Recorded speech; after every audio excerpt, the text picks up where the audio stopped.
रामकृष्ण हरी. श्री तुकाराम महाराज गाथा भाष्य अभंग 321.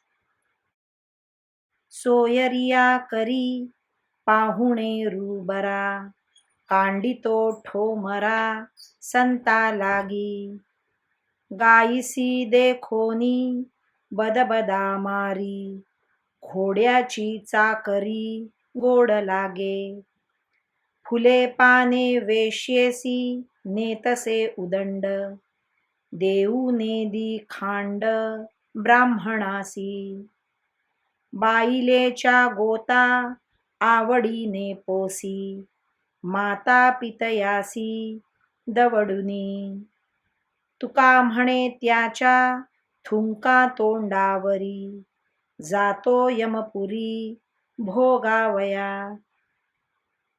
घरी सोयरे आले तर त्यांना चांगली मेजवानी करतो, पण संत आले तर त्यांच्याकरिता जाड्या भरड्या साळी कांडून त्यांचा भात करतो. घरात गाय आलेली पाहून तिला काठीने बदबदा मारतो, पण खरारा करणे, लीद काढणे ही घोड्याची सेवा त्याला फार गोड वाटते.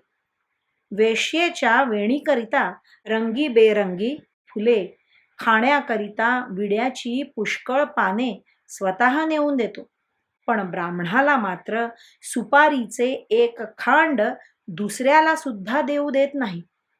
बायकोच्या माहेरच्या लोकांना मोठ्या आवडीने पोसतो, पण आईबापांना घराच्या बाहेर हाकलवून लावतो.